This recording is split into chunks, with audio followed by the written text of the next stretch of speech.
بسم اللہ الرحمن الرحیم۔ آج میں آپ کو بتاؤں گا کہ ہم رمضان المبارک کا مقدس مہینہ کیسے گزاریں اور قرآن اور رمضان کا آپس میں کیا تعلق ہے۔ تو قرآن اور رمضان کا آپس میں بڑا ہی گہرا تعلق ہے۔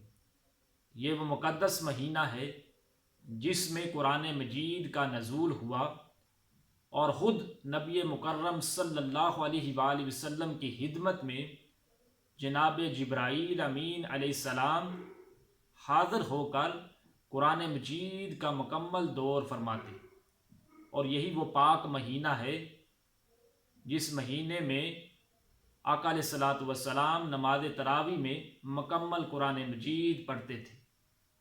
تو اسی روایت کو صحابہ اکرام نے بھی جاری رکھا اور آج تک امت مسلمہ بڑے پیار اور محبت کے ساتھ قرآن مجید کی تلاوت کرتی آئی ہے۔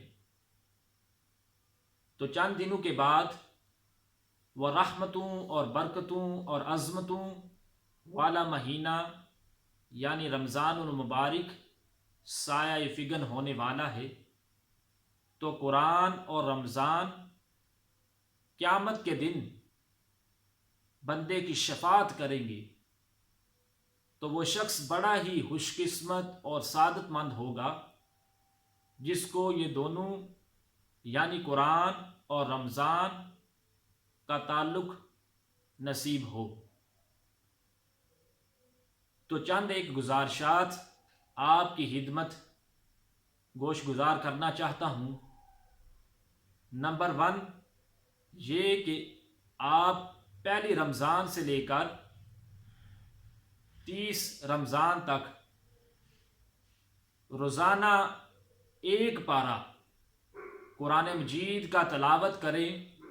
انشاءاللہ تعالی اس کی برکت سے آپ کے گھروں میں بھی برکت آئے گی، آپ پر اللہ تبارک و تعالی کی رحمت کی بارش نچھاور ہوگی، اور روزانہ آپ کی روٹین بھی بن جائے گی، آپ کا معمول بن جائے گا کہ آپ ہر کام کرنے سے پہلے روزانہ قرآن مجید کی تلاوت کر کے جایا کریں گے۔ اور دوسری گزارش یہ کہ کم از کم ایک رکوع رمضان المبارک میں ایک رکوع آپ ترجمہ اور تفسیر کے ساتھ پڑھیں۔ اگر آپ کو کوئی مسئلہ کوئی دقت پیش آئے تو علماء دین سے رہنمائی حاصل کریں۔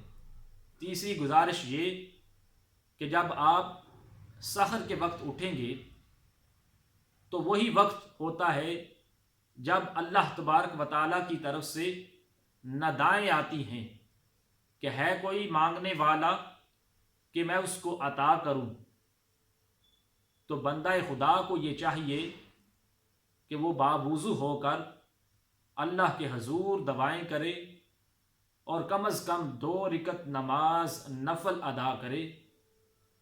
میں دعوے سے کہتا ہوں اگر آپ نے رمضان المبارک میں اپنا یہ معمول رکھا تو انشاءاللہ تعالی زندگی بھر آپ نماز تہجد کے پابند ہو جائیں گے۔ اور بڑی ادب کے ساتھ، بڑی عقیدت کے ساتھ، بڑے احترام کے ساتھ درخواست کرتا ہوں کہ جس طرح ہم اس رب ذوالجلال کے حکم کے پر رمضان المبارک میں صبح صادق سے لے کر غروب آفتاب تک حلال چیزوں کو اپنے اوپر ناجائز سمجھ لیتے ہیں، اس طرح اس اللہ تبارک و تعالیٰ کے حکم پر ہم ان چیزوں کو کیوں نہیں چھوڑ دیتے جس کو اللہ تبارک و تعالیٰ نے حرام کرا دیا ہے، جو ہماری تباہ و بربادی کا سبب ہے۔ تو خدارا ضرور سوچئے گا